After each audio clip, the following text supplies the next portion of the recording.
Ladies and gentlemen, champions in waiting, I address you today with an idea so sharp it can slice through every alibi that ever shackled human ambition.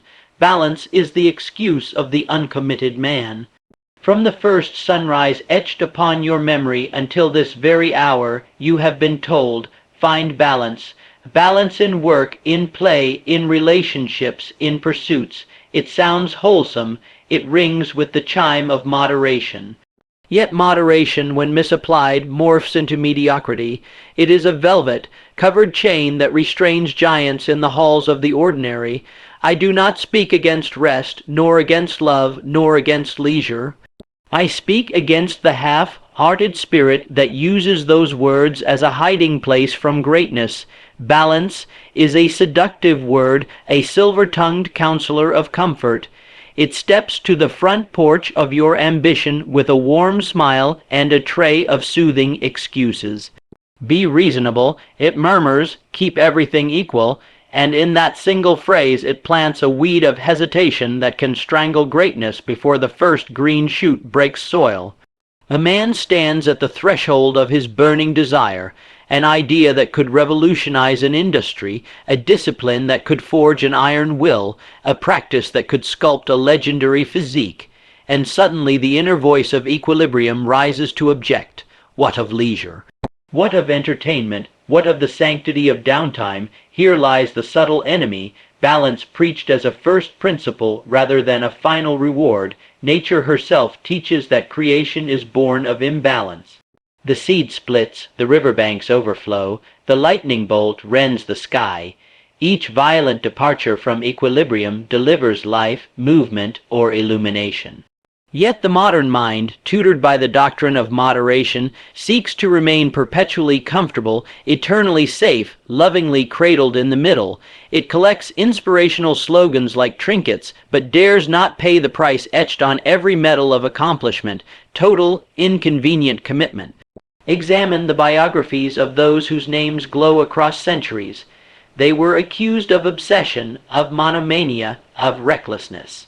The inventor who tore open his nights in search of filament that would burn without dying, the statesman who read law by firelight after laboring in fields, the author who penned masterpiece after masterpiece while others slept. Each was declared unbalanced, and rightly so, for they had discovered a secret that timid souls refused to hear.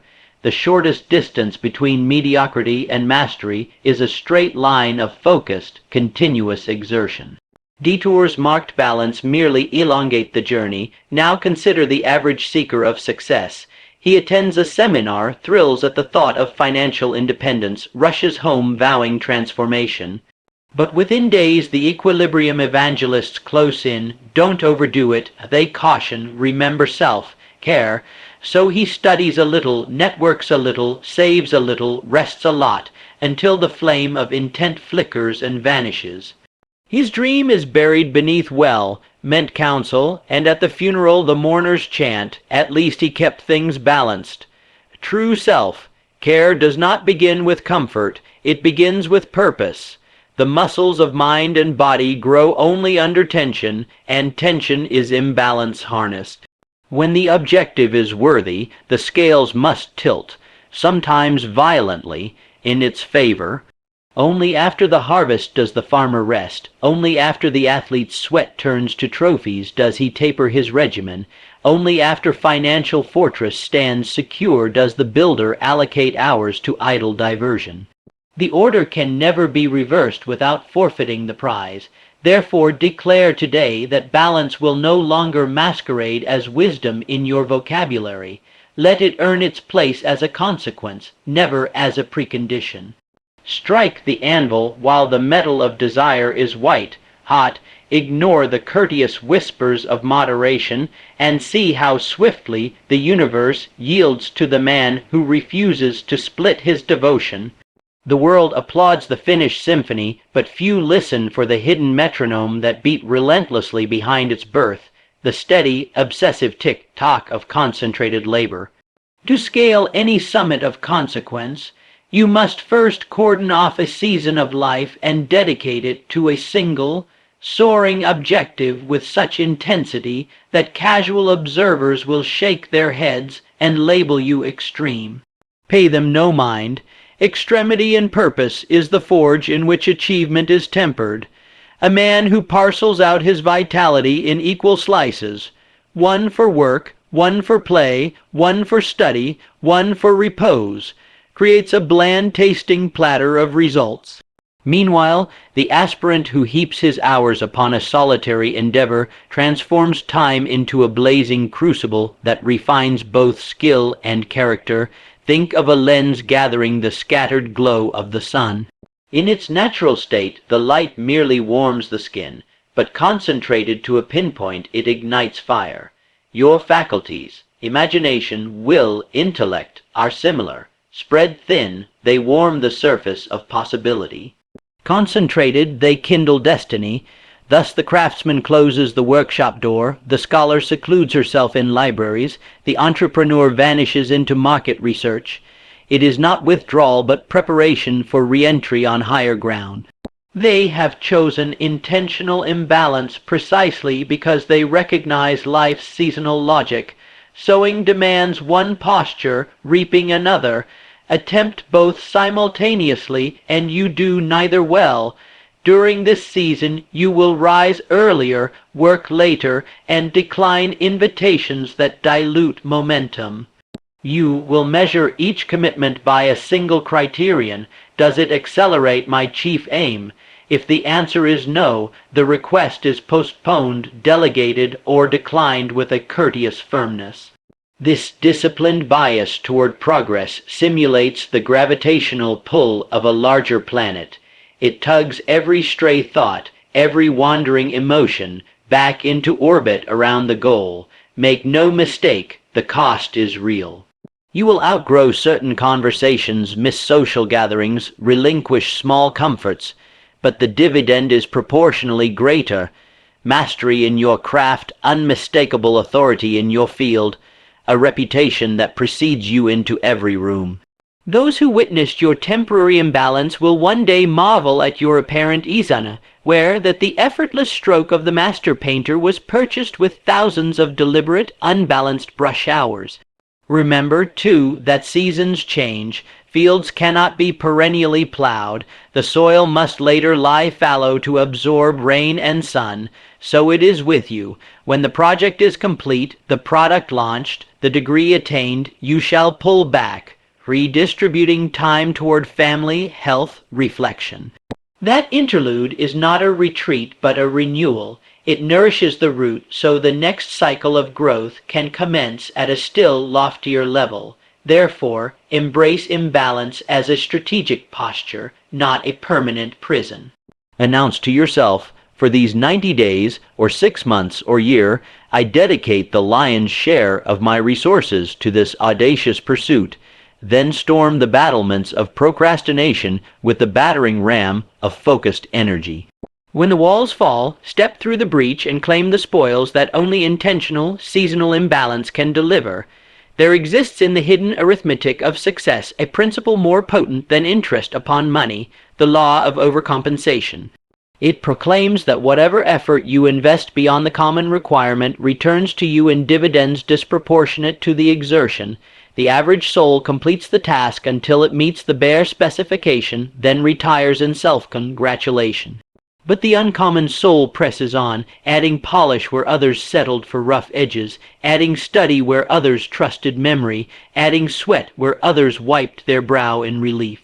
And for this surplus, the extra mile, the extra hour, the extra ounce of thought, the universe, like an exacting but just paymaster, credits his account with compound rewards. Observe the young attorney who stays late to master precedents no client has yet asked about. When an unforeseen dispute erupts, she alone holds the answer and is vaulted into partnership. Watch the salesman who rehearses objection, handling after competitors have gone drinking. His closing ratio soon doubles and management calls him forth for leadership. Listen to the violinist who repeats a troublesome passage 100 times while the orchestra packs away instruments. At the next audition, her bow sings with fluidity that seems supernatural. What the crowd calls talent is nothing more than interest accrued on deposits of overcompensation. Why does the world pay so lavishly for surplus effort? Because surplus is scarce, and scarcity breeds value. 90 out of 100 people will halt the moment good enough appears in sight. 9 more will halt at very good. Only 1 presses on to excellent. And excellence, being lonely, commands a premium. Employers, audiences, and markets grow weary of mediocrity. When they encounter mastery, they open their purses, their platforms, their loyalties. Understand, too, that overcompensation reorganizes your inner machinery. Each time you stretch beyond necessity, you stretch the very capacity of will. Muscles tear microscopically under strain and rebuild stronger. So, too, resolve strengthens when challenged. Performing more than you are paid to do makes you worthy of more than you currently earn, not merely in the ledgers of commerce, but in the deeper ledger of self, certainty. Confidence is forged in the furnace of surplus exertion. It cannot be bought, borrowed, or faked. Yet a caution, overcompensation must be intelligent, not frantic. It is not the frenzied piling of hours for vanity's sake. It is the deliberate selection of high, leverage actions whose added value reverberates. The carpenter who sands invisible surfaces exhibits pride but wastes advantage. The carpenter who studies architectural design after hours positions himself to command whole projects. Surplus effort aimed with strategy becomes exponential. Surplus effort scattered becomes exhaustion. Begin today to practice the law. Identify one area where you shall consistently give more than is required. Perhaps punctuality, research, courtesy, follow-up. Track the surplus like an investor tracks capital. Soon you will witness the peculiar magic. Opportunities appear unbidden. Allies recommend your name. Income curves upward. Skeptics will mutter about luck, timing, favoritism. Smile, knowing you earned these blessings in secret when no eye watched but your own. For in the ledger of life, the credits of overcompensation are tallied faithfully, and payment, though sometimes delayed, arrives with interest enough to silence every doubt. Picture a pendulum, wide and unwavering, carving arcs through space. It does not hover timidly at the center. It lunges to one extreme, then sweeps to the other, obeying the immutable rhythm carved into its nature. So, too, does life operate in rhythms, not in the motionless symmetry of a perfectly balanced scale. Seasons pulse, tides rise and recede, hearts beat, lungs expand and contract. Whenever we demand that our days resemble tidy ledgers, each hour assigned an equal, polite portion to every pursuit, we reject the very heartbeat of existence and wonder why vitality fades into monotony. Consider the farmer. In planting season he toils from dawn until starlight, fingers thick with soil, thoughts absorbed in seed and rainfall. In harvest season he labors just as fiercely, but at a different cadence, gathering, sorting, storing. Between those extremes the fields rest under frost, and the farmer turns to mending tools, studying markets, and sharing hearthside stories with kin. Were he to insist on performing each task a little every day, some planting, some reaping, some resting, he would produce nothing more than confusion in the furrows and famine in the cellar. Rhythm, not balance, nourishes the farm. Translate this principle to your own ambition. There will be a season when your work must dominate the landscape. You will rise before the city stirs, plunge into creation, negotiation, or innovation, and collapse into sleep only to repeat the cycle. Friends may lament your absence. Leisure will wave from afar. That is as it should be. Another season will command attention to health, perhaps rebuilding strength lost in prior campaigns. You will devote hours to movement, fuel, stillness, and in doing so regain the vigor that primes the next ascent. Yet another season will favor relationships. You will pour presence and warmth into family and partners, forging emotional reserves that later sustain risk and sacrifice. Such shifts are not evidence of failure to balance. They are proof you are alive to the pulse of purpose. Trouble erupts only when you freeze the pendulum. when guilt or social pressure persuades you that all things must receive equal time today. You fracture focus and harvest mediocrity in every field. Imagine a concert pianist who insists on squeezing equal minutes of carpentry, gardening, and linguistics alongside daily scales. The music would remain forever amateurish, and the soul would grow weary from constant cognitive whiplash. Rhythm demands courage, for it entails temporarily disappointing those who idolize balance. It demands faith, for it trusts that neglected areas will flourish later under targeted care. Most of all, it demands discernment, the wisdom to know which season you inhabit and to lean fully into its mandate. Keep a vigilant eye upon the calendar of your objective. Ask each morning, what rhythm rules this phase? Then honor that beat with unreserved obedience. When you live by rhythm, grace replaces guilt. Intensity yields results, rest yields renewal, relationships regain depth. You become a maestro conducting the orchestra of your days, sometimes calling the drums to thunder, sometimes letting violins sigh, sometimes lifting your baton to summon silence, yet always weaving these movements into a grand symphony far richer than the lifeless hum of enforced balance could ever compose. Commitment is the invisible ink with which every triumph is first drafted, a binding agreement between your future vision and your present behavior. Unlike the brittle promises spoken in moments of excitement, true commitment is a contract carved into the bedrock of intention and witnessed by action repeated day upon day until the stone itself yields. It is signed not with ceremony but with consistency.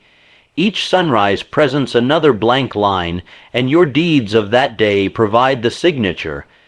Begin by etching the objective in language so clear a child could recite it and grasp its meaning.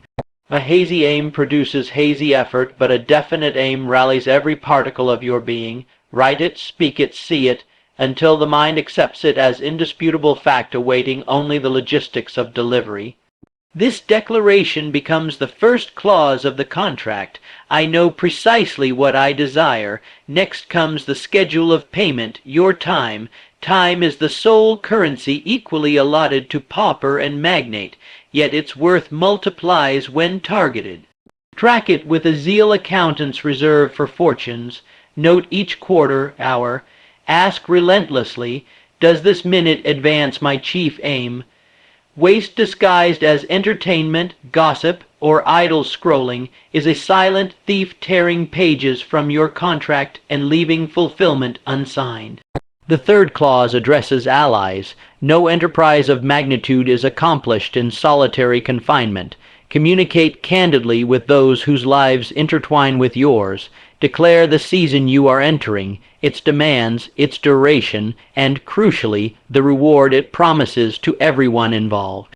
This transparency transforms potential critics into understanding partners and converts casual observers into active supporters. Moreover, the very act of public commitment tightens the bond between word and deed, for reputation now stands as collateral. The fourth clause guards the gates of input. A man cannot sow weeds and expect wheat.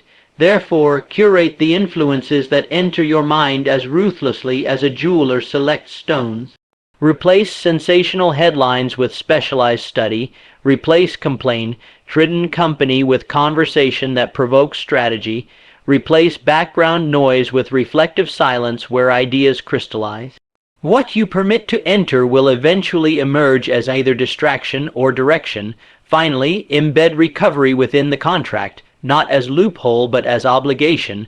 A blade kept perpetually against the grindstone will vanish to dust. So too will faculties erode without deliberate renewal.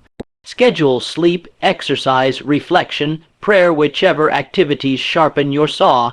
Then defend them with the same ferocity you defend a revenue stream, for they preserve the executor of the contract, you. Each evening audit performance. Did your behavior honor the clauses? Where discipline wavered, adjust tomorrow's plan. Where resolve stood firm, take note and feed confidence. In this manner the contract remains dynamic, alive, responsive, ever tightening the alignment between motive and motion.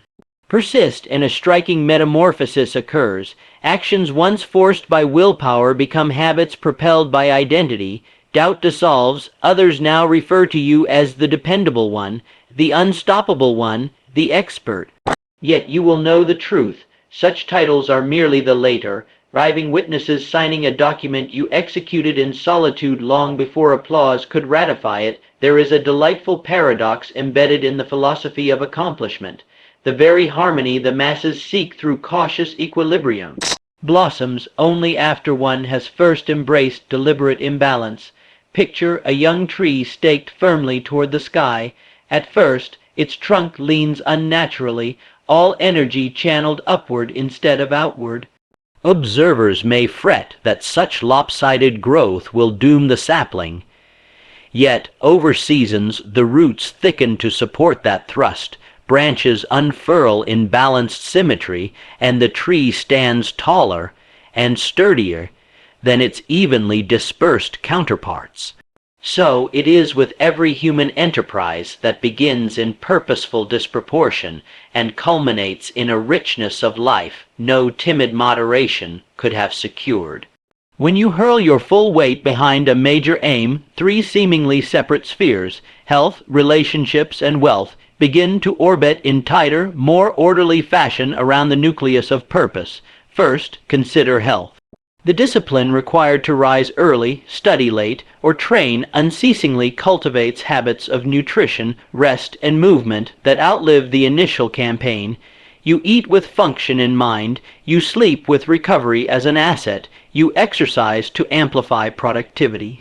In time, these practices coalesce into a vigor that men who pursued balanced laziness never taste. Your body becomes an ally, firing on all cylinders, because it long ago learned to sustain extended surges of effort. Next emerge the deepening bonds of relationship. At the outset, concentration upon your quest may seem a thief stealing hours from friends and family, but honest communication, declaring the vision, mapping its milestones, promising shared bounty transforms absence into anticipated celebration. Loved ones witness your consistency, your refusal to surrender, and they, too, are lifted by the magnetic field of your certainty. When success materializes, it is not a solitary trophy, it is a banquet spread for every soul who encouraged the journey.